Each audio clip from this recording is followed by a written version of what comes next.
Perfect इलेक्ट्रॉनिक्सचे संपूर्ण automatic auto lecture bell आणि ऑटो राष्ट्रगीत प्लेअर सिस्टीम शाळा कॉलेजसाठी अत्यंत उपयुक्त. उत्पादक perfect electronics MIDC Wai. Free डेमोसाठी संपर्क 98 222 41 255. स्वागतम सुस्वागतम. सर्व विद्यार्थ्यांचं या परफेक्ट इलेक्ट्रॉनिक्समध्ये सहर्ष स्वागत करतो. तसेच इथे उपस्थित सर डॉक्टर ढेकळे सर, तसेच आपले भौतिकशास्त्र विभागात प्रमुख बिराजदार मॅडम, तसेच धोत्रे सर, तसेच सर्व विद्यार्थी बंधू बहिणी, सर्वांचंच पुन्हा एकदा सहर्ष स्वागत करतो. आणि आज आपण इथे उपस्थित राहिलो की इथल्या परफेक्ट इलेक्ट्रॉनिक्स या जे सेंटर आहे यातलं आपण प्रत्येक प्रॅक्टिकल बघणार आहोत. काही आपण करणार आहोत, बघणार आहोत. ते बघण्यासाठी आपण इथे उपस्थित राहिलेलो आहोत. ते आपल्याला मार्गदर्शन करण्यासाठी ते डॉक्टर ढेकळे सर आहेत. त्यांचं मी थोडक्यात परिचय तुम्हाला करून देतो. त्यावेळेस त्यांनी असं सांगितलं, निवेदन म्हणजे सर्क्युलर काढलं, हायस्कूल आणि कॉलेजला सर्क्युलर काढलं की प्रत्येक स्कूलनं प्रत्येक कॉलेजनं राष्ट्रगीत हे म्हटलंच पाहिजे. मग ते राष्ट्रगीत मी प्रत्येक आमच्या कॉलेजचंही बघितलं. मग प्राचार्य एखाद्या प्राध्यापकाला देणार ते की बाबा हे पेन ड्राईव्ह घे, हे तिथं गेल्यानंतर एक ठराविक 10 वाजता जायचं, अनाऊन्समेंट अगोदर करायची, मग पेन ड्राईव्ह लावायचा, मग जनगण वाजवायचं आणि मग इन्स्ट्रक्शन ते बंद करायचं. परंतु दररोज तेच काम त्याला करायचं म्हणजे ते अवघड आहे ना. मग मी विचार केला, हे ज्यावेळेस जसं आपण डेव्हलप झालं, बेल सिस्टीम डेव्हलप झालेली, त्याचाच आम्ही मोनोस्टेबल मल्टिवेट वापरले मॅडम. मोनोस्टेबल मल्टिवेट सगळे माझे R&D मोनोस्टेबलवर आहे. आता हे कसं, हे जे डिजिटल टाइम्स हे ज्यावेळेस मार्केटला आलं, हे पेटेंटेड प्रॉडक्ट आहे, made in Germany. Patented product आल्यानंतर लोकांना माहितीच नाही टाइमशीटबद्दल. परंतु मी ते स्टडी विकत घेऊन त्याचा स्टडी केला, कसं व्होल्टेज ते बटन कसं प्रोग्राम करायचं हे समजून घेतलं. आणि मग पुढं आउटपुट आत एक रिले आहे, त्या रिलेमधून व्होल्टेज कसं येते हे समजून घेतलं. फक्त तुम्हाला जर डेव्हलप करायचं असेल ना, प्रत्येक ॲटमचं तुम्हाला वर्किंग माहिती असलं पाहिजे. तर मला वर्किंग कसं, मोनोस्टेबलचं वर्किंग माहिती आहे, त्याला पुढं रिले कसं लावायचं असतं हे माहिती आहे. परत त्या मोनोस्टेबलमधून हे प्रोग्रामेबल आहे, मग प्रोग्रामेबल इंटरफेस कसं करायचं त्याच्यावरून ते मला आयडिया मिळाली. 1995 साली मी डेव्हलप केलं बेल सिस्टीमचा प्रॉडक्ट. आणि मग ऑटोमॅटिक राष्ट्रगीत प्लेअर पण डेव्हलप केलं. नंतर डबल साइडेड PCB. आता इंडस्ट्रीमध्ये मी लेक्चर असताना सुद्धा PCBचं टेक्निक मला माहिती होतं. माझं हे हॉबी होतं, हॉबी किट्स मी सेल करायचो, तर PCBचं नॉलेज मला माहिती होतं. आणि मला प्रिन्सिपलनं सांगितलं की तुम्ही वर्कशॉप घ्या. वर्कशॉप घ्यायचं तर कुठलं घ्यायचं. मग मला सारखं असं खटकत असायचं. इलेक्ट्रॉनिक्स एक्सपर्ट विद्यार्थी करत असताना पहिल्या आम्ही टॅगबोर्ड वापरायचो. टॅगबोर्डला वायर लावून, समजा ॲम्प्लिफायर असेल तर इनपुटच्या 2 वायर, सप्लायच्या 2 वायर, आउटपुटच्या 2 वायर. ज्यावेळेस एक्झाम यायची त्यावेळेस सर्व एक्सपर्टचं सेटअप ते मांडायला लागायचं, वेळ खूप जायचा. आणि प्रत्यक्ष एक्सपेरिमेंट करताना विद्यार्थ्याला सगळं टॅगबोर्ड असं सोल्डर करायचं आणि टेस्ट करायचं म्हणजे तर विद्यार्थ्याला काय जमायचं नाही. सोल्डर केलं तर ते सर्किट वर्क व्हायचं. मग विद्यार्थ्याचा वेळ जायचा, प्राध्यापकाचा वेळ जायचा. असे सगळेच एक्सपेरिमेंट आहे, पण काही एक्सपेरिमेंट त्रास द्यायचे. तर मग मी विचार केला की प्रपोजल सांगितले प्राचार्य द्यायचं, तर हाऊ टू सिम्प्लिफाय इलेक्ट्रिकल आणि electronic experiments for science college, engineering college, असं एक प्रपोजल मी UGCला दिलं. UGCला सांगितलं की मी 2 दिवसाचं वर्कशॉप प्राध्यापकासाठी ठेवतो. त्यामध्ये हे दाखवतो की प्रत्येक एक्सपेरिमेंट आपण सिम्प्लिफाय कसा करू शकतो. आणि त्यांना हे डबल साइडेड PCBचं टेक्निक मी सांगितलं आणि त्यांना आवडलं. मला 80,000चं मंजूर 80,000 मंजूर झाले. त्यातून 2007ला वर्कशॉप घेतलं होतं. मग पहिल्या दिवशी इनोव्हेशनचा प्रोग्राम जो आहे, इलेक्ट्रॉनिक सायन्सचे हेड साळीग्राम सर होते, त्यांना बोलवलं आणि ते स्टेजवर जाण्या अगोदर त्यांना फिरवून लॅबमधून सगळे एक्सपेरिमेंट मांडलेले दाखवले. आणि मग ते माझं कौतुक केलं. खूपच एक्सपेरिमेंट म्हणजे एक कुठंच असे एक्सपेरिमेंट डेव्हलप केलं आहे असं म्हणजे प्रेरणा मिळाली. सेकंड डेला शिवाजी युनिव्हर्सिटीचे इलेक्ट्रॉनिक्स हेड सावंत सर होते, त्यांना बोलवलं. त्यांनी पण असं बघितलं, सगळं आयडिया लक्षात आली हाऊ टू सिम्प्लिफाय एक्सपेरिमेंट. त्यांनी खूप आवडलं, दोघांनी कौतुक केलं. मग माझं कौतुक जास्त केल्यामुळं माझं प्रोफेशनल झालं, करा मला प्रेरणा त्यातून मिळाली. आत्तापर्यंत सायन्स आणि इंजिनिअरिंग कॉलेज 200 बोर्ड जवळ डेव्हलप केले होतं, मॅडम दाखवले. साधारण मग कुठली ऑर्डर आली की ते बोर्ड काढायचे करायचं. समजा बोर्ड वेगळी नवीन ऑर्डर असेल तर आम्ही मग नेटवरचा स्टडी करून ते एक्सपर्टचा स्टडी करून मग त्याचा आर्टवर्क एक्सप्रेस PCB नावाचं सॉफ्टवेअर आहे त्याच्यावर PCBचं आर्टवर्क बनवायचं ते आर्टवर्क पुण्याला शोगिनी म्हणून कंपनी आहे तिथं PCB बनवून देतात. तर अशा पद्धतीने हे डेव्हलप केलेलं आहे. त्यानंतर सिक्युरिटी सिस्टीम पण आम्ही डेव्हलप केली तुम्हाला डेमोमध्ये दाखवलं आहे. आणि काही एक्सपेरिमेंट जे आहेत तर बघूया. आता समजा हा हे जे बोर्ड जे डेव्हलप केलेलं असं असतं बघा हे लॉजिक गेटचा एक्सप्रेस आहे. तर हे एक्सप्रेस PCB नावाचं सॉफ्टवेअर आर्टवर्क आम्ही फक्त पाठवतो आणि मग ती कंपनी 24 PCBचा बंडल आपल्याला घ्यावा लागतो. 6 ते 7 हजार खर्च येतो. मग हे असेंबल टेस्ट करून मग कॉलेजला सप्लाय करायचं असं असतं. आता हे जे फीचर्स तुम्हाला सांगतो.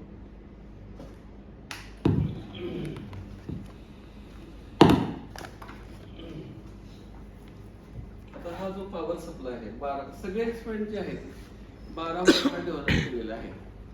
आता समजा ऑसिलेटरचा एक्सपेरिमेंट असेल तुम्ही असं ऑब्झर्व केलं असेल पॉवर सप्लाय दिला जातो 0 to 30 व्होल्ट असतो पॉवर सप्लाय आणि मग सरांनी सांगितलं असतं इथं 12 व्होल्ट किंवा 5 व्होल्ट ते डिजिटल इलेक्ट्रॉनिक सर्किट आहे. तो विद्यार्थ्याला काशीच मिळतो फिरवायला मग 30 व्होल्ट होतं. मग हे 5 व्होल्टच्या डिजिटल IC कशाला राहतील IC पण लावतात. त्यामुळं आम्ही आयडिया अशी केलेली आहे हे जे पॉवर सप्लाय आहे 12 व्होल्ट रेग्युलेटेड सप्लाय हे मार्केटला मिळत नाही. त्यामध्ये आम्ही काय केलं आउटपुटला 7812चा रेग्युलेटर लावलेला आहे. इनपुटचं व्होल्टेज तुम्ही जे 230 व्होल्टेज लावलेलं आहे तुम्ही डिमोस्टॅट जर लावला आणि 170 ते 270 व्हॅरी केलं व्होल्टेज तरी आउटपुट हे 12 व्होल्टच मिळणार. आणि मार्केटमधलं 12 व्होल्टचा असलाच अडॅप्टर घेतला आणि तुम्ही डिमोस्टॅटवर चेक केलं तर 170 व्होल्ट असताना तिथं 9 व्होल्ट दाखवतो आणि 270 व्होल्ट केले की जो 16 व्होल्ट दाखवतो. म्हणजे 9 ते 16 व्होल्ट व्हेरिएशन असतं. आणि एक्सपेरिमेंट स्टेबल तुम्हाला स्टॅबिलिटी एक्सपेरिमेंटमध्ये पाहिजे असेल तर फिक्स व्होल्टेज पाहिजे. आणि मग दुसरं बेनिफिट असं आहे की 10 एक्सपेरिमेंट असे करून ठेवले असते तर सगळ्यांना 12 व्होल्ट 7 एमपीची बॅटरी असणार रिचार्जेबल त्याचं कनेक्शन सगळे पॅरल सगळ्या सर्किटला दिलं तर लाईट गेली तरी बॅटरीवर एक्सपेरिमेंट चालतात. लक्षात घ्या. पण आपण काय करतो जनरेटरवर लावतो जनरेटर लावायची हे बेनिफिट मी UGCला समजावून सांगितलं त्यामुळे ते मंजूर झालं. तर आता हे जे डबल साईड PCB आहे दोन्ही साईडला पॅटर्न सेम आहे. जर बघितलं ना तुम्हाला दोन्ही साईडला पॅटर्न सेम दिसते. तिचे जे होल्स आहेत ना ते होल्स पिकेज आहेत. पिकेज म्हणजे प्लेटेड थ्रो होल म्हणजे होल सुद्धा कंडक्टिंग आहे. तुम्ही जर कंटिन्युटी टेस्टर मल्टीमीटर घेतला आणि कुठलं पण एक होल घेतलं त्या होलला एक प्रोब इथे लावला आणि दुसरा प्रोब खालच्या साईड लावला तर कंटिन्युटी वाजणार. आलं का? म्हणजे होल कंडक्टिंग आहे. आता हे असेंबल केल्यानंतर हे असं दिसतं. हे लॉजिक गेटचं एक्सपेरिमेंट पॉवर सप्लाय चालू आहे. आता बघा हे जर तुम्ही खाली टाकले हे इनपुट तुम्हाला माहिती आहे की लॉजिक गेटला 2 इनपुट 1 इनपुट असते 2 पेक्षा जास्त पण असतात पण तुम्हाला सिलेबसला नाही. 1 इनपुट असतं ते कुठलं गेट नॉट गेट. तर नॉट गेटचा IC इथं आहे त्याला हे नॉट गेटचं आउटपुट आहे LED आणि ह्याचं जे इनपुट आहे A ते इनपुट आणि हे P इनपुट. आता ज्यावेळेस हे इनपुटचं जो लॉजिक आहे दोन्ही LED दिले म्हणजे इनपुट काय झालं A is equal to 0 P is equal to 0. त्यावेळेस आता इथं बघा हे OR गेट आहे हे AND गेट आहे NAND गेट आणि प्रत्येकाला आउटपुटला LED जोडलेलं आहे. हे NOR गेट आहे आणि NOT गेट आहे. आता बघा for example OR गेटचं A plus B y is equal to A plus B बरोबर. मग इथं हे दोन्ही 0 आहेत 0 plus 0 0 असणार. आता समजा वर ढकललं हे A plus B हे आहे झालं ना हे OR गेटचं. अशा पद्धतीनं सायमल्टेनियस तुम्ही हे करू शकता वेगवेगळे कॉम्बिनेशन इनपुटचे अप्लाय करून तिथं ट्रूथ टेबल घेऊ शकता. आता हे बायनरी 1 1 ला काय होईल बघा फक्त OR गेट आणि AND गेटचंच आउटपुट काय असतं. लक्षात अशा पद्धतीने एक्सपेरिमेंट न करा. आता ह्या सर्किटचं बेनिफिट लक्षात घ्या. हे जर बोर्ड तुम्ही घेतला लॅबमध्ये 10-15 वर्ष जरी वापरला तरी हे खराब होत नाही. त्याचं कारण तुम्हाला सांगतो. आता हे जे वर्किंग बरोबर चालतंय तुम्ही समजा ठरवलं बाय सम मीन्स नाईफ एज घेऊन सगळे ट्रॅक वरनं कट केले सगळे तुम्ही एक्सपेरिमेंट बंद पाडायचा प्रयत्न केला आणि सगळे कट केले तुम्ही असं समजा, तर एक्सपेरिमेंट बंद पडेल असं वाटतं तुम्हाला? बंद पडेल का? नॅचरली येस म्हणणार, ट्रॅक तुटल्यामुळे बंदच पडणार ना. परंतु बंद पडणार नाही, कारण तिचे ट्रॅक बॅक साईडला सेम पॅटर्न आहे आणि तुम्हाला अगोदर सांगितलं की होल्स आहेत, कंडक्टिंग आहे. त्यामुळे वरनं जरी तुटलं तर एक्सपेरिमेंट चालू राहणार, म्हणजे ड्युरेबिलिटी चांगली असते. वरनं खाली पडलं तर हे पीसीबी फुटत नाही, कारण हे पीसीबीचं जे ग्लास इपॉक्सी पीसीबी म्हणतात. तुम्ही आतापर्यंत सिंगल साइडेड पीसीबी बघितले असेल, चॉकलेटी कलरचे, तिचे पॅड लगेच शोल्डर डिशोल्डर केलं की लगेच निघतात, आपण बघतो. तर ह्याचं तसं होणार नाही. हेच ते बेनिफिट्स आहेत. दुसरं अंतिम प्लेअर आम्ही डेव्हलप केलेलं आहे, हे ह्याच्यात टाइम स्विच असलं जो वापरलेलं आहे, तो वर्ड बसवलं आता जवळजवळ 30-35 कॉलेजला बसवलं आहे. तर इथे एक स्विच दिलेला आहे आणि मी असं एक कार्ड डेव्हलप केलं आहे, कुठल्याही अम्प्लिफायरमध्ये टाकता येतं आणि मग ते ऑटोमॅटिक ज्यावेळेस आपण समजा 10 वाजता वाजवायचे नॅशनल अंतिम प्लेअर, इथं प्रोग्राम करायचे टाइम स्विचमध्ये, हे असे प्रोग्राम करा. 10चं टायमिंग दिलं की 10 वाजल्याबरोबर त्या अम्प्लिफायरला पॉवर आपोआप येणार, इतर वेळेस पॉवर येणार नाही. आणि 10 वाजल्यानंतर स्पीकर मधून तुम्हाला खन खन खन असं 10 सेकंद आवाज येतो, तुम्हाला फक्त अलर्ट म्हणून. आणि मग एक लेडीच्या प्रोफेशनल साऊंड मध्ये असं ते रेकॉर्ड केलं, असं सांगितलं जातं की सर्वांनी राष्ट्रगीतासाठी उभे राहा, असं पण अनाउन्समेंट केलं जातं इंग्लिशमध्ये आणि मराठीमध्ये पण. आणि मग जनगणमन चालू होतं ऑटोमॅटिक, आणि ते संपलं की ऑटोमॅटिक ॲम्प्लिफायरची पॉवर बंद होती, ती दुसऱ्या दिवशीच आपोआप. इथं कोण माणसाची गरज नाही, मॅन पॉवरची गरज. दुसरा प्रोजेक्ट लक्षात घ्या, हे automatic single phase motor driver नावाचं हे इन्स्ट्रुमेंट आहे. त्यामध्ये सुद्धा डिजिटल टाइम स्विच वापरलेलं आहे. आणि याचं पहिलं ॲप्लिकेशन एक सिक्युरिटी सिस्टीम म्हणून कसं वापरता येईल ते सांगतो. हे जे टाइम ड्युरेशन जे आहे ना, ह्याच्यात भरता येतं की 16 टाइम ड्युरेशन भरता येतं, 16 टाइम ड्युरेशन भरता येतं. आणि हे ह्याचं जे आउटपुट आहे ना, आपल्या घराच्या पोस्टला लॅम्पला ते देत आहेत, तिथलं आउटपुट ज्यावेळेस येईल त्यावेळेस इथला पण बल्ब लागतो. म्हणजे समजा आणि आता समजा पोर्च लॅम्पला लावल्यानंतर संध्याकाळी आपण काय करतो, मॅन्युअली बल्ब लावतो पोर्च लॅम्प 6:30-7 अंधार झाले, परत झोपण्यापूर्वी परत 11-12 बंद करून झोपतो, बरोबर. नंतर ते बंदच राहतं, तिथं काही सिक्युरिटी सिस्टीम नाही. परंतु हे ऑटोमॅटिक सिक्युरिटी सिस्टीमसाठी काय करायचं, हे प्रोग्राम कसं करायचं सांगतो. ह्याला प्रोग्राम असं करायचं की पहिलं ऑनचं टायमिंग जे आहे 6:30ला द्यायचं, 6:30ला ऑटोमॅटिक पोहोचल्याला पाहिजे संध्याकाळी.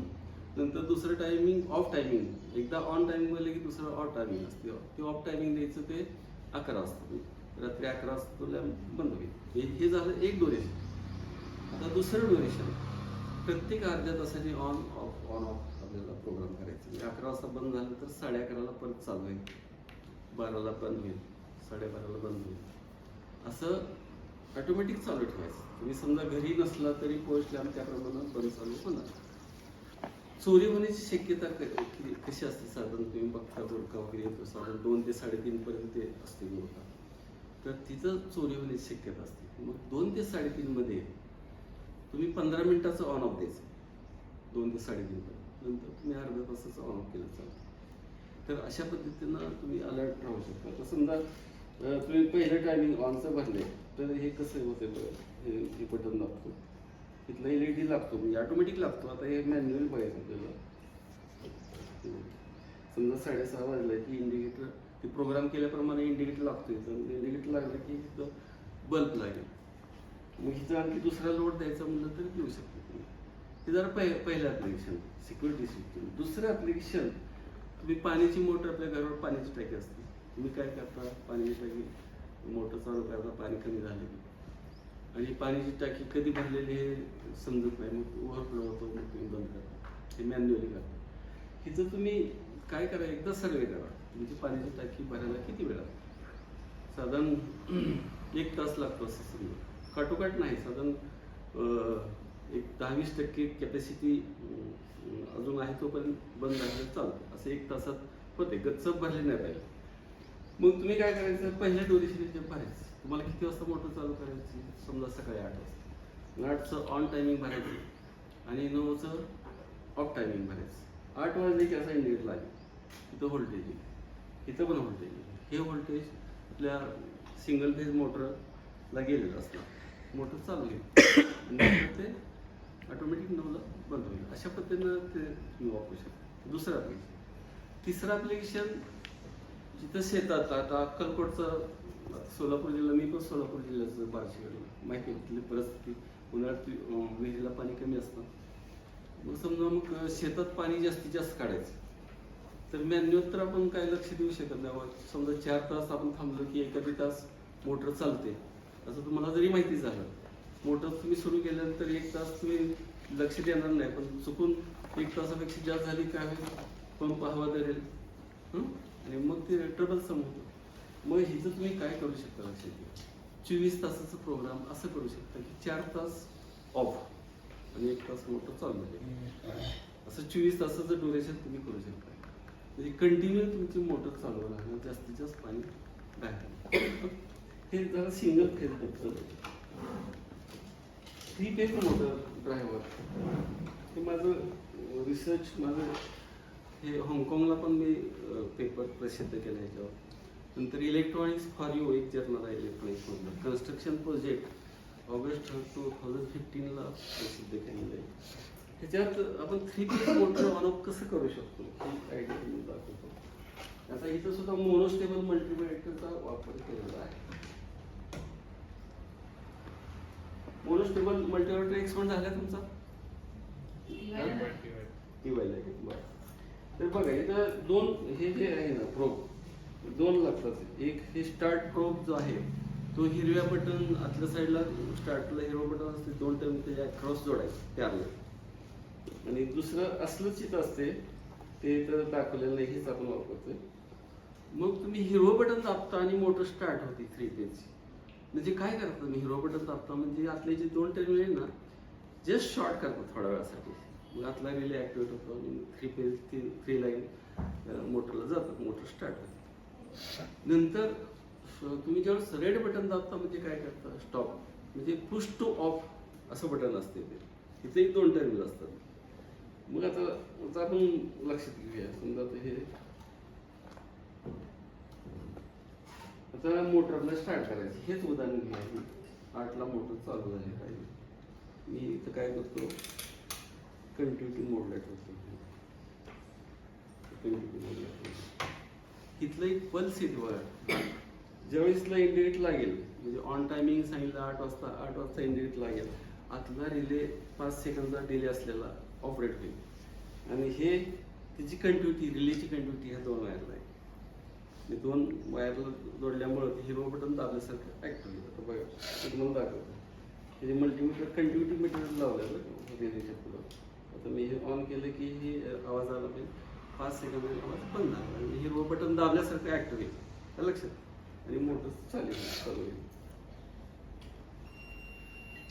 हे कंटिन्यू मोनोस्टेबल सर्किट आहे. रिले ऑपरेट झालेलं आहे, 5 सेकंद बंद झालं. हिरवं बटन 5 सेकंद दाबून धरल्यासारखं ॲक्टिव्ह लक्षात. मोटर आता आपली चालू झालेली आहे. आता 9चं ऑफ टायमिंग दिलेलं आहे.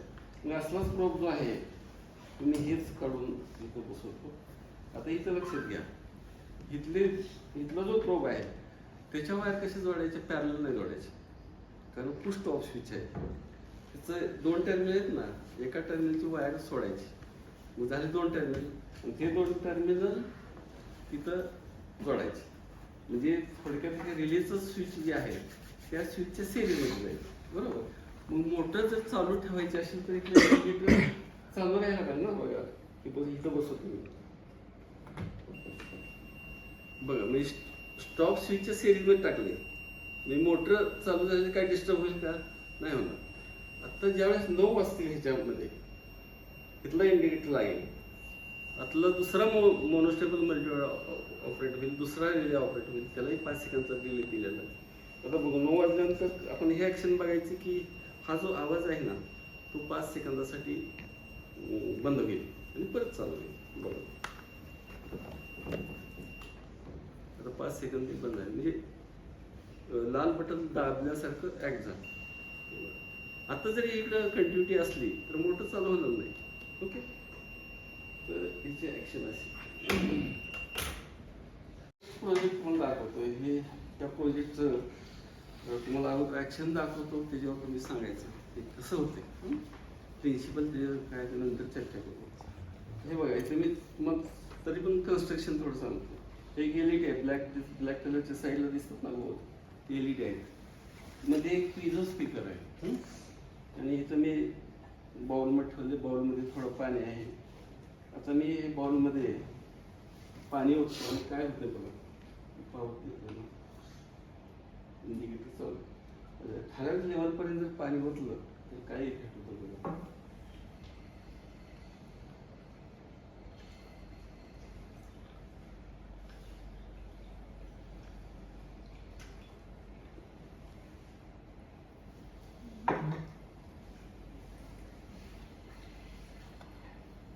काय पाणी गरम झाल्याचं वाटतं ना, उकळते पाणी. बोट घालू का? बोट घालतो.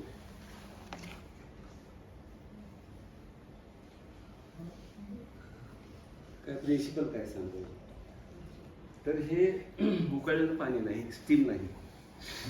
तर हे धुकं जसं असतं ना तसं आहे, म्हणजे पाण्याचे ड्रॉपलेट फोडले जातात. आत पिझो स्पीकर आहे. पिझो इलेक्ट्रिक इफेक्ट कोणाला माहिती आहे, एक क्रिस्टल असतं पिझो क्रिस्टल, बरोबर. आणि त्याला जर व्हायब्रेशन मेकॅनिकली दिली आपण तर त्याच्या दुसऱ्या क्रॉस काय होतं, व्होल्टेज डेव्हलप होतं. आणि व्होल्टेज दिलं तर काय होतं, तो व्हायब्रेट होतं. तर ते ह्याला व्होल्टेज दिलेलं आहे. व्होल्टेज कुठल्या फ्रिक्वेन्सीज दिले, 2 मेगाहर्ट्झ फ्रिक्वेन्सीचं व्होल्टेज दिलेलं आहे. तो क्रिस्टल जो मध्ये सेंटरला बसेल तो व्हायब्रेट होत जोरात, आणि पाण्याचे ड्रॉपलेट फोडून ते असं वाफ आहे. ह्याला मिस्ट मेकर म्हणतात. मिस्ट धुकं. त्यानंतर एक आता हे एक डेव्हलप केलेलं आहे सिक्युरिटी सिस्टीम. ही सिक्युरिटी सिस्टीम आपल्या काही दुकानात शिटर असते, बरोबर. शिटर लॉक कोणी उचकडायचा प्रयत्न केला की जोरात सायरनचा आवाज येतो. आणि याच्यात एक आत मोबाईल पण लावलेला, त्या मोबाईलवरून डायल होतं. समजा माझा मोबाईल नंबर स्टोअर केला असेल किंवा दुसरा नंबर माझ्या मुलाचा स्टोअर केला असेल, तर मला अगोदर नंबर आहे, मी नाही उचलला तर माझ्या मुलावर झाला. तर ह्याच्यात हे कसं इन्स्टॉल करायचं लक्षात घ्या. समजा मी दुकानावर बाहेर, मी दुकानाच्या बाहेर आहे आणि स्टेटर मी समजा असं खाली ओढलं, तर त्या स्टेटरला मी काय करणार आहे, 6 होल दिले, 4 होल कॉर्नरचे इथं बेलिंगनं होल पाडणार, 4 नट होलनं फिक्स करणार खाली, बरोबर आहे एजला. आता बघा हे इथं जो रॉड आहे ना, हा एक स्विच आहे लक्षात घ्या. ते दाबलं की आपलं सर्किटला व्होल्टेज जातं. तर त्याला किल्ली पण आहे. एक किल्ली चालू केली, यातली पॉवर 9 व्होल्टची सेल आहे. पॉवर ते चालू होती आणि किल्ली काढून आपण जायचं शटर लावून. मग मी काय करणार, ते किल्ली स्विच ऑन करणार, किल्ली काढून घेणार, बाहेर येणार, शटर लावणार, लॉक करणार. आणि शटर लावल्यानंतर हे लक्षात घ्या, हे काय होईल, खाली सरफेसला टच झाल्यानंतर हे रॉड आतल्या साईडला दबेल, बरोबर. मग अनवाधाच प्रसन्न आला, शटर उचकटलं तर काय होईल, हा रॉड बाहेर येईल. बाहेर आल्याबरोबर लगेच जोरात सायरनचा आवाज येईल. मग चोर काय करेल, मेन्स जो आहे मेन स्विच तिकडे जाऊन बंद करायचं. तरी पण हे सायरनचा आवाज बंद होणार नाही, कारण बॅटरी ऑपरेटेड पूर्णपणे. मग त्याच वेळेस लगेच डायल होणार. माझा मोबाईल नंबर पहिल्यांदा दिला तर मला डायल होणार, मला रिंग येणार, आणि मी उचललं तर मला सायरनचा आवाज येईल. समजा मी उचलला नाही, सायलेंट मोडला असेल, तर मग हे लगेच दुसऱ्या मोबाईल नंबरला डायल होणार, म्हणजे मुलाला डायल होणार. मग अशा पद्धतीनं आपण अलर्ट होतो. दुसरं तर हे जे डिसोल्डिंग पंप आहे, तर कॉलेजला नसते. हे इंडस्ट्रीमध्ये कसं असतं लक्षात, कुठलंही कंपाऊंड डिसोल्ड करायचं म्हटलं कसं करता येईल.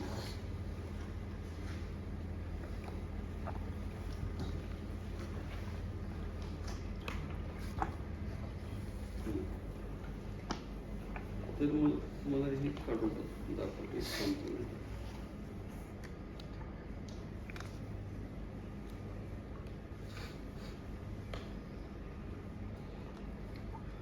ते कुठलं लीड कुठं बसवलेलं आहे, कुठल्या शोल्डरला आपल्याला हे करायचं बघायचं. आता बघा हे दोन मला स्पॉट सापडले. तर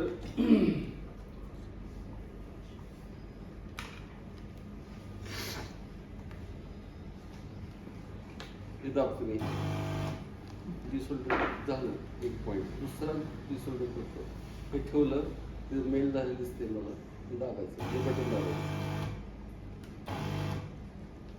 तर हा कॅपॅसिटी निघाला. त्याचं टेक्निक काय राहतं, हे एक व्हॅक्यूम क्लिनरची ट्यूब आहे. ही ट्यूब दिसते केबल नाही, व्हॅक्यूम क्लिनरची ट्यूब आहे. आत ह्या मशीनमध्ये व्हॅक्यूम क्लिनर आहे, म्हणजे हवा आत सक केलं जातं. आता ह्याचं टेम्परेचर 400 डिग्री टेम्परेचर. तुम्ही जर बघितलं ह्याला एक होल आहे, जिथलं सोल्डर हे करायचं तिथं लावलं की सोल्डर मेल्ट होतं लगेच, आणि बटन दाबलं की व्हॅक्यूम इथून हवा आत खेचली जाते. आणि इथे एक ट्यूब आहे, ग्लास ट्यूब. त्या ग्लास ट्यूबमध्ये सोल्डर साठवलं जातं. हे फक्त माहितीसाठी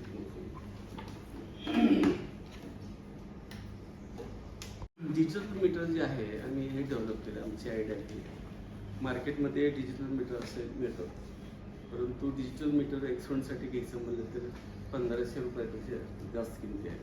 आणि त्याला AC व्होल्टेज सेपरेटली द्यावं लागतं, ते फार किचकट होतं एक्सपेंटला वापरायचं म्हणलं. आता आम्ही काय केलं, आमचं नाविन्य ह्याच्यातलं हे आहे की आम्ही जी cabinet powder coated cabinet develop केली, ह्याच्यावर स्क्रीन प्रिंट केलेलं आहे, तर स्विच बसवलेलं आहे. आणि आता हे समजा नल डिटेक्टर म्हणून आहे. नल डिटेक्टर म्हणजे प्रिजियस वगैरे असेल तर नल डिटेक्टर लागतात आपल्याला. ते तसं व्होल्ट मीटर मिलीमीटर असं आपण लेबल लावू शकतो. आता हे चालू केलं की इथं 00 असेल, ते व्होल्ट मीटर असेल, मिलीमीटर असेल. आता समजा ट्रान्झिस्टर कॅरेक्टरचं एक्सपेंट आहे. ट्रान्झिस्टर कॅरेक्टरचं तुम्हाला एक मायक्रो एम्पियर लागतो, 2000 मायक्रो एम्पियर. दुसरा 20 मिली पर्यंत मीटर लागतो. आणि 0 to 20 व्होल्ट मीटर 2 मीटर लागतं. आणि असा एक्सपेंट तुम्हाला करायचा म्हटलं, मल्टीमीटर असले 4 दिले तुम्हाला सेपरेट. हे जसे मल्टीमीटर दिसत नाही असे दिले 4 मल्टीमीटर. आणि इथं रोटरी स्विच तुम्हाला फिरवायला असेच दिलं आहे. आणि तुम्ही एक्सपेंड करू शकता का व्यवस्थित. ते रोटरी स्विच तुम्ही चुकीचं जर लावलं तर एक्सपेंडच होणार नाही. मग आम्ही काय केलं, इथले जे आहे आता हे इथं पिना लावलेले आहेत, परंतु ह्याला आम्ही रेडीमेड कनेक्टर्स लावतो. ते फक्त PCवर पिनअप करायचं.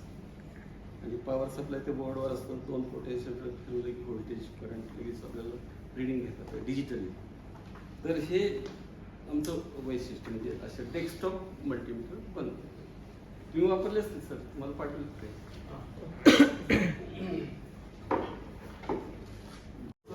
प्रोजेक्ट जे आहे. अलेक्साबद्दल तुम्हाला माहिती असेल. अलेक्साला बोललं की आपल्याला पाहिजे ऑडिओमध्ये. अलेक्सा म्हणजे एक AI टूलच आहे. बघा हे 5 व्होल्ट दिली जाते. वायफाय फॅसिलिटी आहे. वायफाय फॅसिलिटी आमच्याकडे BSNLचं राउटर आहे, त्याला कनेक्टेड आहे. आणि AI बद्दल काय, AI वापरता का तुम्ही? किती जण वापरता AI? AI म्हणजे ChatGPT. किती जण वापरता? हात वर करा. बरं, सगळे वापरतात. तर मला सांगा, गुगल सर्चला आपण दिली इन्फॉर्मेशन, इकडं पण गुगल सर्चला इन्फॉर्मेशन मिळते, तसंच इकडं ह्याला ChatGPTला मिळते. काय फरक आहे? सोर्स कोण सांगितलं एक्झॅक्टली? काय ChatGPT काय करतो? गुगल सर्च पाहिजे तेवढी इन्फॉर्मेशन मिळते. गुगलमध्ये आपण सर्च करतो ना, वेगवेगळे वेबसाईट वेगळे आपण शोधून बघावं लागतं. ChatGPT वरती सगळ्यांचं एक अनालिसिस करून दे म्हणलं तरी पण आपण ऑर्डर केलं की तसं. बरोबर, पहिला पॉईंट एक बरोबर सांगितलं. गुगल सर्चला वेगवेगळ्या लेखकांना समजा ओम्सला विचारला, गुगल सर्चला वेगवेगळ्या लेखकांना एक्सप्लेन केलं की ओम्सला मिळू शकतं मला वेगवेगळ्या साईटला ते असतं. आणि ChatGPTला एक म्हणजे एकच मला ओम्सला एक ह्याच्यात सांगणार, रिपीट करणार नाही. ते स्टँडर्ड जे आहे ते ठरवणार. हा एक फायदा झाला. मग ह्याला आर्टिफिशियल इंटेलिजन्स काम नाही, कोण सांगतो? म्हणजे समजा मी पहिला प्रश्न गुगल सर्चला विचारला आणि चॅट जीपीटीला विचारला, सेम प्रश्न, व्हॉट इज ओम्स लॉ. तुम्ही त्यांच्या पद्धतीने उत्तर देते. दुसरा प्रश्न असा विचारला, what are the advantages of it. त्या ओम्स लॉचे किती म्हणजे उपयोग आहेत असं जर विचारलं, गुगल सर्चला लिहिलं, ह्याला पण लिहिलं, तर ते सांगतील उत्तर. गुगल सर्चला काय समजणार नाही. व्हॉट इज ओम्स लॉ अगोदर सांगितलंय, त्यांनी सांगितलंय, परंतु दुसरा प्रश्न माझा आहे, what are the advantages of it. म्हणजे ओम्स लॉचे ॲडव्हान्टेजेस काय आहेत. मी ओम्स लॉचा उल्लेख केला नाही तिथं, लक्षात घ्या. गुगल सर्चला त्याला समजेल का. गुगल सर्चला समजणार नाही, परंतु चॅट जीपीटीला समजणार. चॅट जीपी अगोदर आपण कुठला प्रश्न विचारलाय ते टोकीत असते आणि दुसरा प्रश्न आला की त्याला रिलेट करतं आणि उत्तर देतं.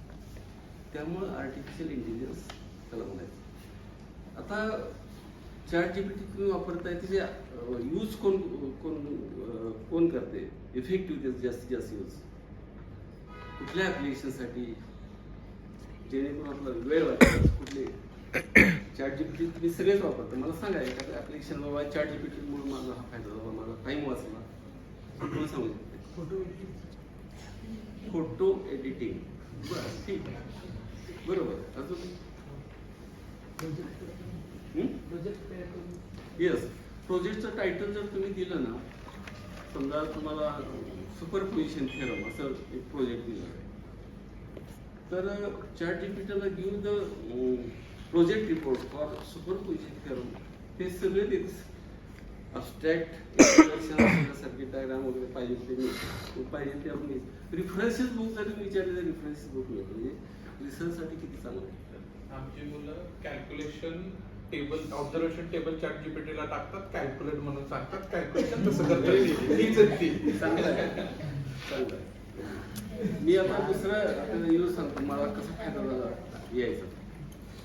हे लेबल मशीन जे आहे ना, आता हे लेबल तुम्हाला दाखवलं, स्टिकर, हे लेबल मशीन हे 15 वर्षापूर्वी घेतलेले. ते काय होतं, हे मोठा फॉन्ट जो दिसायचा, मोठ्या फॉन्टसाठी सेटिंग केलं तर ती छोटाच फॉन्ट यायचा. काही केलं मी अडचणीत आलो, म्हणजे आता दुसरी मशीन घ्यावी काय असं विचार करत होतो, परंतु म्हणलं चॅट जीपीटीला विचारून बघावं. चॅट म्हणजे ह्याच्या अगोदर चॅट जीपीटीला विचारण्या अगोदर मी पुण्याला सारख्या ठिकाणी चांगले जे मशीन दुरुस्त करतात, ते ब्रदर्स पीटच नावाचं मशीन आहे. याच्यात हे आउटडेटेड झालं आणि नवीन भरपूर आहे, आणि तिथं एखाद्या ठिकाणी दुरुस्त करून मिळतं. तर म्हणलं असं असं मशीन आहे, कुठल्या मॉडेलचं सांगा, असं असं मॉडेल. ते सर मॉडेल बंद झाले, ते काय दुरुस्त होणार नाही होतं. बरं ठीक आहे. मग चॅट जीपीटीला विचारलं की बाबा असं असं फॉन्ट लहान येतं असं सांगितलं, व्हॉट आय शुड डू असं म्हटलं की त्याला लगेच लक्ष देईल. म्हणजे हेड आहे ते हेड क्लीन करून बघायला असतं. मग ते 40D नावाचं एक सोल्युशन आहे, स्प्रे टाईप. ते हेडला बरोबर हे केलं आणि जरा पुसून घेतलं, प्रश्न सुटला. दुसरा एक महत्त्वाचं, लॅपटॉप सुद्धा बंद पडला, स्क्रीनच येत नव्हता. आणि मी ह्या तयारीत होतो की आता आपल्याला पर्याय नाही, म्हणजे पुण्याला सारख्या ठिकाणी पुस्तकं द्यावं लागेल. आणि बॅटरी तर चार्जिंग आहे, तिथं पॉवर इंडिकेटर दिसतोय, ते चार्जिंग आहे, तरी स्क्रीन येईल आहे. मग चॅट जीपीटीला विचारलं असं असं प्रॉब्लेम आहे, स्क्रीन नाही पण बॅटरी चांगली आहे, मी काय करू. तर त्यांनी सांगेल फंक्शन दिसायला असेल, फंक्शन अचानक स्क्रीन आला. म्हणजे लक्षात घ्या, म्हणजे काय जरी दुरुस्त करायचं म्हणलं तर ते आपल्याला हेल्प मिळते. आता हेल्प कशी मिळते ही कोण सांगते. समजा ही फॉर एक्झाम्पल मी हे पी-टच मशीन, प्रिंटर मशीन जे आहे, टेबल प्रिंटर, ते काय करते सगळं गुगल सर्च आपल्याला माहिती कसं देते. ते काय करते माहिती का, आपलं चॅट जीपीटीवर मेल सर्व्हर जातं, सर्व्हरवरून सगळ्या वेबसाईट सर्चिंग केलं जातं. हे पी-टच आणि ब्रदर असं दिसलं की ते ओरिजिनल कंपनी सापडते ना, ते मॅन्युअल त्यांना मिळतं. पण ते मॅन्युअल आपला जो प्रश्न विचारलेला आहे ते मॅन्युअलमध्ये जे दिलेलं आहे ते चॅट जीपीटी आपल्याला. तुम्ही बघितलं केअरफुली खाली सोर्सेस म्हणून, सोर्स कुठून तुम्हाला ही इन्फॉर्मेशन मी दिली असं चॅट जीपीटीवर सांगतात. आणि ते जर सोर्स तुम्ही क्लिक केला तिथं मॅन्युअल सुद्धा मिळतं, तुम्ही प्रिंटआउट मारू शकता. किती बाहेर. आणि दुसरं चॅट जीपीटीचा यूज करून तुम्हाला हे माहिती नसेल, आता तुम्ही ऐकत असेल की आता AI आल्यामुळं सगळ्यांच्या नोकऱ्या जाणार आहेत, ऐकताय ना. सॉफ्टवेअर सॉफ्टवेअर इंजिनियर आहे किती त्यांनी कष्ट करून प्रोग्राम लिहित असतात आणि सॉफ्टवेअर डेव्हलप करत असतात. परंतु चॅट GPT मध्ये तुम्हाला कुठला प्रोग्राम पाहिजे हे तुम्ही सांगितलं की प्रोग्राम रेडी मिळेल. काय करायचं आहे डेव्हलपरला? त्यामुळे आता यायचं आहे बाबा, नोकऱ्या कमी होणार, यायचं तुम्हाला माहिती असतं, अवेअरनेस असलं. ओके, त्याच्यात जास्त वेळ लागला हे थोडक्यात सांगतो. अलेक्सा, आता इथं अलेक्साला काय प्रश्न आपण विचारू. अलेक्सा,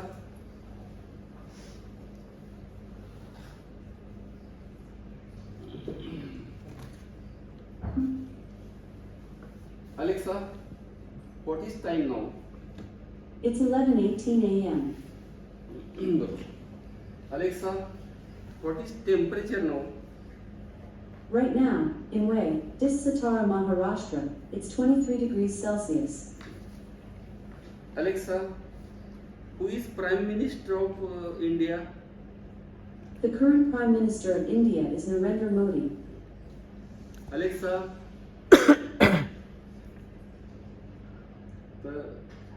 लॉग झालेलं दिसतंय. ज्यावेळेस अलेक्सा म्हणतोय रिंग ते लागली पाहिजे. Alexa, who is Chief Minister of Maharashtra? The Chief Minister of Maharashtra is Devendra Fadnavis. Alexa, are you male or female? I'm an AI, and I don't have a sex. Alexa, how many states are in India? India has 28 states, including Andhra Pradesh, Arunachal Pradesh, Assam, Bihar, and Chhattisgarh. Alexa, how many districts are in Maharashtra? I don't have an answer for that. तर correct तुम्ही बोलला नाही तर ते असं उत्तर देईल. Alexa, how many districts are in Maharashtra? I don't know that. Alexa, what is distance between moon and earth? From Wikipedia.org, the moon and Earth are bound by gravitational attraction, which is stronger on the sides facing each other. Distance is big. Alexa, what is distance between moon and earth? The moon is 391,600 kilometers away from Earth. तर हे जो गाणी पण play करता येतात. तर गाणं पण पॉप्युलर गाणं सायराट मधलं झिंगाटचं गाणं प्ले करतात. अलेक्सा, प्ले सॉन्ग झिंगाट जे आहे मधलं कोण फरक सांग. What is DSO, what is CRO? CRO या नावाला कन्सिडर केलं तर DSO डिजिटल कन्सिडर केलं जातं. परंतु काय त्याचे फीचर्स सर वापरात दिलं की DSO अजून नाही का? तर CRO तर वापरला तुम्ही. तुम्हाला माहिती आहे सिग्नलची वेव्हफॉर्म मिळवायची असेल तर तुम्हाला टाइम पर डिव्हिजन, व्हॉट्स पर डिव्हिजन यूज करावं लागतं. पाहिजे जो स्क्रीनवर घेता येते बरोबर. DSO मध्ये ऑटोमॅटिक एक बटन दाबलं की टाइम पर डिव्हिजन, व्हॉट्स पर डिव्हिजन ऑटोमॅटिक ॲडजस्ट होतं आणि परफेक्ट साईन आउट जसं त्याचं नेचर असेल सिग्नल तसं त्याप्रमाणे. दुसरं ह्याचं फीचर एक बेस्ट आहे बरं कसं तुम्ही बघू हे करा की CD वगैरे दिलेलं असते. रिसर्च वर्कसाठी चांगलं आहे. तुम्ही समजा एक मोनोस्टेबलचं असेल किंवा अस्टेबल मल्टिवेटरचं तुम्हाला 50% ड्युटी सायकल वगैरे मिळालं, त्याच्यातील मेजर पॅरामीटर भरपूर आहे. किंवा साईन तुम्ही घ्या मेजर पॅरामीटर काय काय येईल बघा. Peak to peak, amplitude, rise time, fall time, duty cycle असे 4-5 सांगितले. तिथं बेसिक पॅरामीटर आहेत ते डिस्प्ले होतात.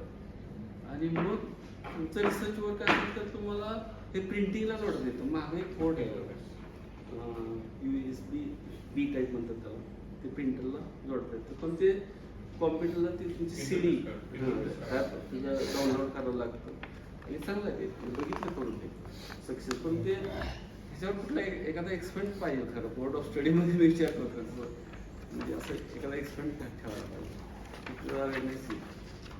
ओके, त्यानंतर हे जे PCB जे आहे ना, आता हे बेल सिस्टमची PCB आहे. आमच्याकडे ज्यावेळेस 25 PCB असतात आणि कमीत कमी वेळेत सोल्डर करायचं असेल तर हे डीप सोल्डिंग मशीन आहे. तर हे कसं करायचं, हे एक ओरिजिनल PCB घ्यायची, त्याच्या कंपाऊंड बसवले ते कंपाऊंड बसवायचे आणि जो प्रत्येक कंपाऊंड प्रेस करायचं, तिचे लीड 45 डिग्रीतनं बेंड करायचे, ते कट करायचं आणि त्याला एक पेस्ट असतं, लिक्विड पेस्ट, ते ब्रशनं लावायचं असतं. अशा 25 PCB करायचे समजा असेल तर 25 PCBला पेस्ट लावून तयार ठेवायचं. इथं जे आहे इथं 9 इंच बाय 9 इंच आहे बाग, त्याच्या सोल्डर मेटल आहे, खाली हीटर आहे मोठं 2500 वॅटचा, आणि हे चालू केलं की अर्ध्या तासात ते सगळं मेटल मेल्ट होतं. आणि हे मेल्ट झाल्यानंतर त्याच्यावर जे कचरा घाण असतं, हे जे टूल आहे, टूलचा वापर करून आपण असं हे केलं की त्याचा जो कचरा आहे त्या टप्प्यात आपल्याला ओढता येतो. आणि मग जर बघितलं तर ते मिररसारखंच चाकाकी ह्याच्यात दिसते. आता PCB कशा सोल्डर करायच्या, तर हे जे PCB स्टँड वेगळ्या साईजचे PCB असू शकतात, ते खोलून तुम्ही पाहिजे तेवढी साईज ॲडजस्ट करू शकता. तर ह्याच्यासाठी आपण साईज ॲडजस्ट केलेली आहे. तर PCB असं बसवायचं.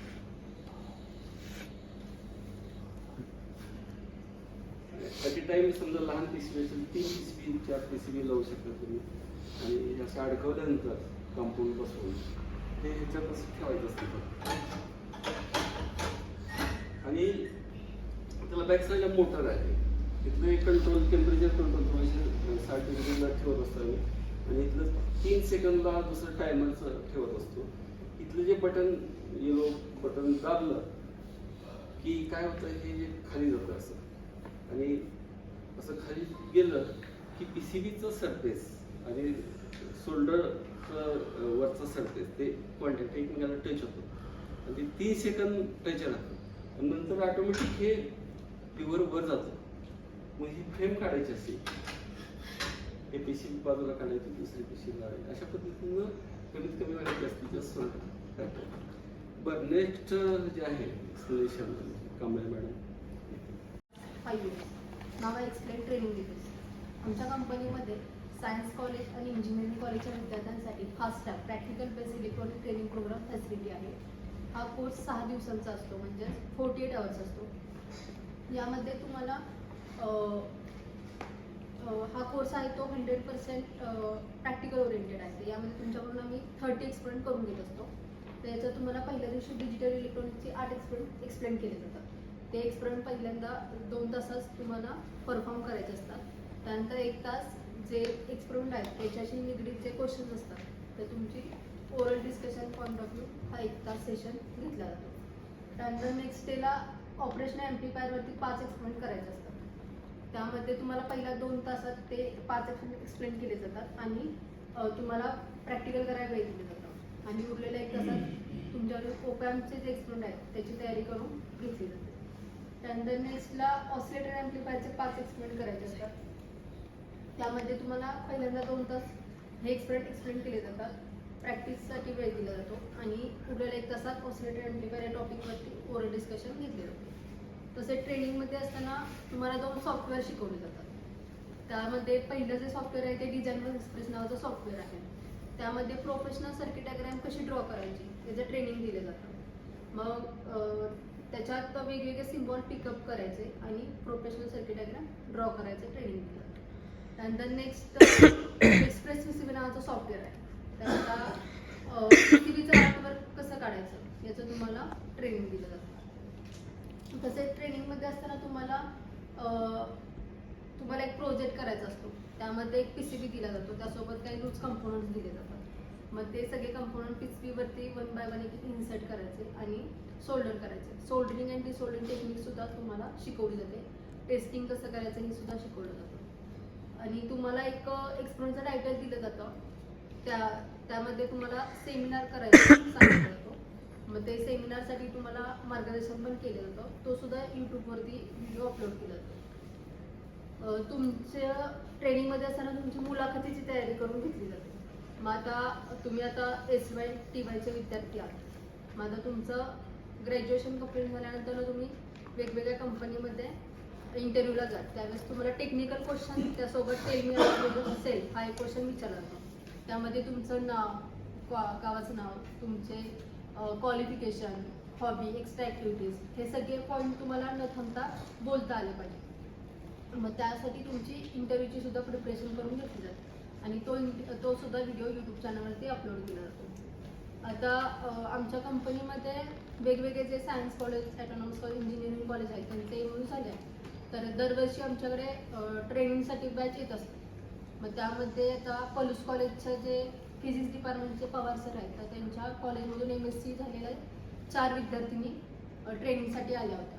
तर त्यांनी 6 दिवस ट्रेनिंग इथे राहूनच केलेलं. वाईमध्ये हॉस्टेल फॅसिलिटी आहे तर तिथे तुम्ही राहू शकता आणि 6 दिवस ट्रेनिंग घेऊ शकता. त्यासोबत लोणार कॉलेजचे जे सेक्शन आहे फिजिक्स डिपार्टमेंट तर त्यांनी त्यांच्या कॉलेजचे 10 विद्यार्थ्यांनी ऑनलाईन ट्रेनिंगसुद्धा घेतला आहे. तर तुम्ही हा कोर्स ऑनलाईन किंवा ऑफलाईनसुद्धा करू शकता. मग मी एक गुगल फॉर्मचा वापर करून एक इव्हॉल्युशन टेस्ट तयार केली आहे. त्या इव्हॉल्युशन टेस्टची लिंक तुम्हाला व्हॉट्सअपवरती सेंड केली जाते आणि ती लिंक मग तुम्ही तुमच्या मोबाईलवरती ओपन करायची. त्यावरती तुम्ही टाकायचं. त्यामध्ये टोटल एक 74 क्वेश्चन्स आहेत. मग ते मल्टिपल चॉईस क्वेश्चन आहे. त्याला प्रत्येक क्वेश्चनला 3 ऑप्शन्स असतात. त्यातला एक ऑप्शन सिलेक्ट करायचा. सगळे 74 क्वेश्चन सॉल्व्ह करून झाल्यानंतर लास्टला सबमिट नावाचा ऑप्शन असतो त्यावरती क्लिक करायचं. तर तुमचा स्कोअर तुमच्या मोबाईलवरती डिस्प्ले होतो. तो जो स्कोअर आहे त्याचा स्क्रीनशॉट घ्यायचा. तो स्क्रीनशॉट माझ्या नंबरवरती किंवा सरांच्या नंबरवरती सेंड करायचा आणि त्या स्कोअरच्या आधारे तुम्हाला सर्टिफिकेट देण्यात. आणि आता तुम्ही ज्यावेळेस कोर्ससाठी रजिस्ट्रेशन करता तर तुमचे व्हॉट्सअप नंबर आमच्याकडे आमचा ब्रॉडकास्ट एक ट्रेनिंग झालेल्या विद्यार्थ्यांचा एक ग्रुप आहे. तर इन फ्युचर कोणत्या कंपनीमध्ये जॉब वेकन्सी आहे ते तुम्हाला व्हॉट्सअपद्वारे माहिती सांगते. आता नेक्स्ट सेन्सर कनेक्ट केलेला आहे. तर या टाइम स्विचमध्ये रिअल टाइम क्लॉक सेट करण्याची फॅसिलिटी आहे. तर आता आमच्या कंपनीची वेळ 9 ते 5 अशी आहे. तर या सिस्टीममध्ये 6 ते सकाळी 8 असं प्रोग्राम केला आहे. तर 6 वाजता ही सिस्टीम ऑटोमॅटिक ॲक्टिवेट होते. तर तुम्हाला आता सिस्टीम ऑन केल्यानंतर तुम्ही सर्व जे विद्यार्थी बसले आहात तर तुम्ही सर्वांनी त्या फ्लड लॅम्पवरती कॉन्सन्ट्रेट करायचे. त्यासाठी तुम्ही टर्न व्हा आणि फ्लड लॅम्पवरती कॉन्सन्ट्रेट करा. आता ज्यावेळेस तो श्रेयश आतमध्ये एंट्री करणार तर तू सुद्धा दुसरी वेळ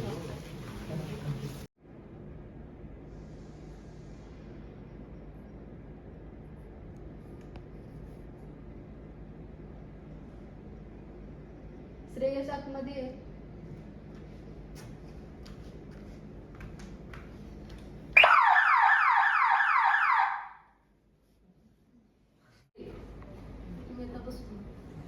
हा IoT बेस्ड वायफाय कॅमेरा आहे. याला 5 वोल्ट पॉवर सप्लाय अप्लाय केलेला आहे. इथे आमचं BSNLचं राऊटर आहे त्याच्याची कॉन्फिगरेशन केलेलं आहे. तर या कॅमेरा समोरील व्ह्यू मी या मोबाईलच्या आधारे जगात कुठेही असेल तरी पाहू शकते. तर तुम्हाला आधी मी थिओरिटिकली एक्सप्लेन करते. हा कॅमेरा समोरील जो व्ह्यू आहे तो सध्या तुमच्या बाजूने आहे. तर त्याच्या समोरचा जो पार्ट आहे तो मोबाईलमध्ये डिस्प्ले झालेला आहे. आता ज्यावेळेस मला राईट साईडचा पार्ट पाहायचा असेल तर मी सिम्पली राईट साईडला ट्रॅक करते आणि कॅमेरा राईट साईडला मूव्ह होतो आणि त्या समोरचा जो पार्ट आहे तो मला कॅमेरामध्ये दिसतो.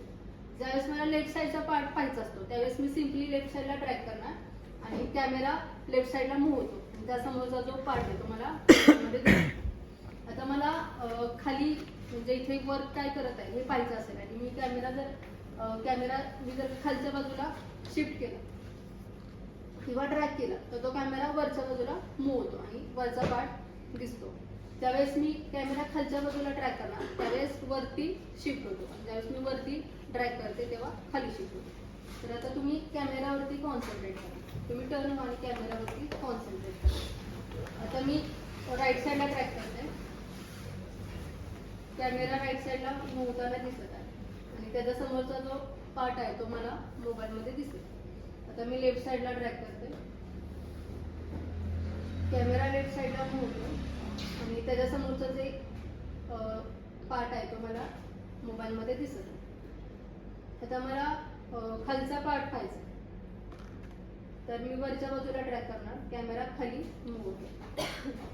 ज्यावेळेस मला वरचा पार्ट पाहायचा त्यावेळेस मी खालच्या बाजूला ट्रॅक करते आणि कॅमेरा मात्र वरती शिफ्ट होतो. आता इथे खाली ऑप्शन्स दिले आहेत स्नॅपशॉट, स्पीक, रेकॉर्डिंग. तर आता काम सुरू असताना जर मला एखादा फोटो घ्यायचा असेल तर मी या स्नॅपशॉटवरती क्लिक करणार. मग तो फोटो अल्बममध्ये सेव्ह होतो. आता मी कंपनीच्या कामानिमित्त जर बाहेरगावी असेल कोल्हापूरला किंवा पुण्याला आणि मला पुण्यात असतानाच कंपनी वर्क सुरू आहे का नाही हे पाहायचं असेल तरी मी या पद्धतीने पाहू शकते. तसंच मला 15 मिनिटाचं किंवा अर्धा तासाचं रेकॉर्डिंग करायचं असेल तर या रेकॉर्डिंग बटन मी टच करणार आणि साधारण अर्ध्या तासाचं रेकॉर्डिंग शूट करून देणार आणि नंतर पुन्हा सेव्ह करण्यासाठी हेच बटन क्लिक करणार आणि मग ते अल्बममध्ये सेव्ह होणार. आता या कॅमेऱ्याला एक स्पीकर फॅसिलिटी सुद्धा आहे. तर आता इमॅजिन करा की मी अमेरिकेला आहे किंवा जपानला आहे आणि मला अमेरिकेमध्ये असताना इथल्या स्टाफला इन्स्ट्रक्शन द्यायचे आहे. तर त्या स्पीकरला जे कॅमेऱ्याला जी स्पीकर फॅसिलिटी आहे तर ती इन्स्ट्रक्शन या कॅमेऱ्यामध्ये रेकॉर्ड होणार आणि इथल्या स्टाफला पोचणार. मग इथं असणाऱ्या स्टाफनी इथंच उभं राहून मला ॲन्सर द्यायचं.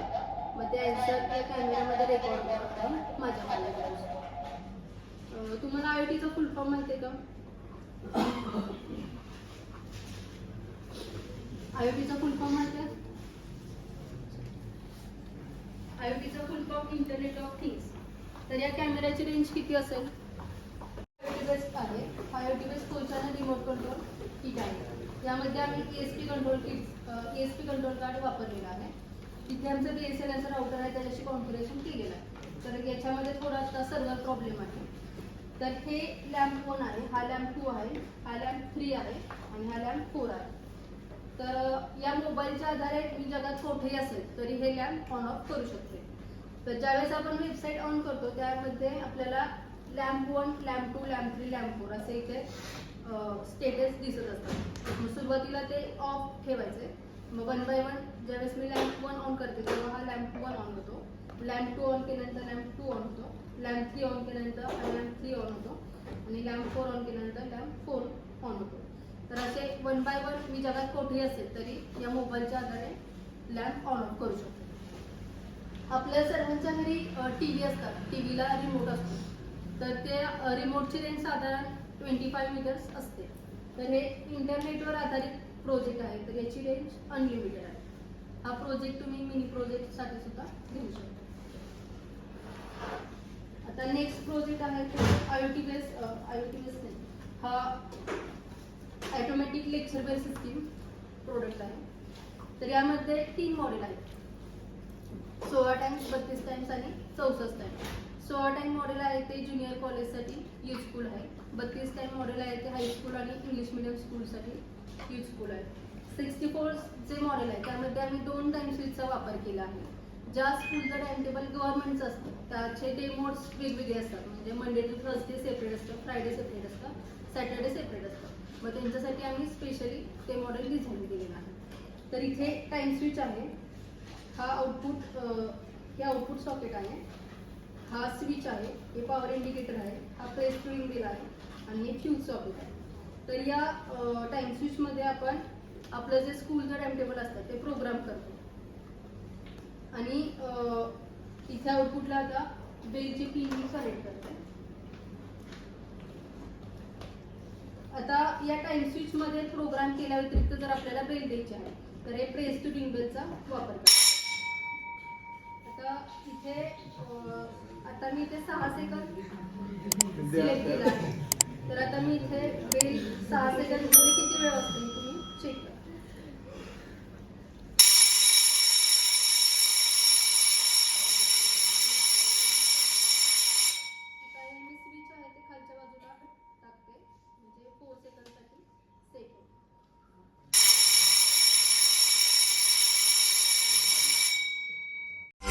परफेक्ट इलेक्ट्रॉनिक्स वाई आयोजित 6 दिवसांचं practical based electronics and computer industrial training. पात्रता इलेक्ट्रॉनिक्स आणि कम्प्युटरचे शिक्षण आवश्यक. BE, डिप्लोमा, BSc, MSc झालेल्यांसाठी उपयुक्त. या ट्रेनिंगमध्ये भरपूर प्रॅक्टिकलसह मुलाखतीची तयारी करून घेतली जाते ज्यामुळे जॉब मिळणं सोपं जातं. ट्रेनिंगसाठी संपर्क doctor Dhekale, perfect electronics MIDC Wai. Mobile 98 222 41 255.